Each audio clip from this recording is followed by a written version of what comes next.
ٹیلی phone اور mobile کے فائدے کیا ہیں؟ ہم پہلے اس کی کچھ فوائد دیکھتے ہیں تاکہ ہم اپنی اس بات کو کسی نیگیٹیوٹی میں نہ لے جائے. کیا اس سے انسانیت کو فائدہ ہوا ہے کہ نقصان ہوا ہے؟ تو سب سے پہلا فائدہ میں پوائنٹس میں بولوں گی، جو بھی یاد رکھ سکیں رکھ لیں. سب سے پہلا تو آپ دیکھیے کہ یہ والدین کے ساتھ خاص طور پہ، بزرگوں کے ساتھ جو ہر وقت ایزی ایکسس نہیں ہوتا، اور پھر اوور آل رشتہ داروں کے ساتھ حسن سلوک کا ایک بڑا خوبصورت طریقہ ہے.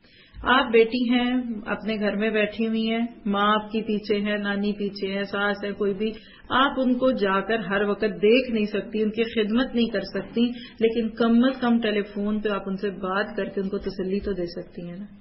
ابھی کچھ ہو گیا تو آپ مجھے فون کر دیجئے گا، ان کے پاس فون رکھنا یہ کتنی بڑی نعمت ہے. آپ دیکھیے نا، آج کے مصروف وقت میں ہر بندہ تو نہیں کر سکتا. تو یہ وبالوالدین احسانہ کی طرف ہے کہ ہم اپنے ماں باپ کی دعا لے سکتے ہیں. تو بہرحال بزرگوں کی دعائیں لینے کا ذریعہ یہ سیل فون ہے. پھر اس کے بعد آپ دیکھیے دوسری چیز ہے صلہ رحمی. صلہ رحمی کو اللہ کے نبی صلی اللہ علیہ وسلم نے فرمایا تھا کہ اس سے عمر اور رزق میں برکت ہوتی ہے. تو ہم جب فون پہ مثلا آج ایک خالہ کو، کل دوسری پھپھو کو، پھر چچا کو، پھر چچا کی بیٹی، آپ کے شہر میں جتنے بھی رشتے دار ہیں نا، just like for the sake of kinship آپ 5 منٹ کی کال کر لیں تو اس سے قربت بڑھائیں. آج سے آپ بھی کیجیے. پھر آپ دیکھیے تیسرا سیل فون کا جو بہت بڑا فائدہ ہے وہ کیا ہے کہ گھریلو حالات سے آگہی ہوتی ہے. جب ہم دور رہ کر اپنوں سے بات کرتے ہیں، خیریت معلوم ہوتی ہے، بعض دفعہ پریشانی ہوتی ہے، دھڑکا ہوتا ہے، سب خیریت ہے، فون پہ بات ہو تو ٹھیک ہوا. اب مسئلہ کیا کہ جب فون نہ ملے تو پھر گھبراہٹ شروع ہو جاتی ہے. پھر اسی طرح چوتھی چیز اس میں یہ ہے کہ اپنے دوستوں سے ہمارا رابطہ رہ سکتا ہے. یعنی یہ پلس پوائنٹس تو ہیں. اب اس کو ہم کس حد تک کتنا لیتے ہیں، لیکن آپ دیکھیے کہ اسلام میں دوستی کی بڑی اہمیت ہے. کسی کو بیماری میں، دکھ میں، سکھ میں، تکلیف میں، کسی اچھے مشورے کے اوپر ہم پہنچ سکتے ہیں. تو ٹیلی فون اس کا بہت ہی بہترین طریقہ ہے.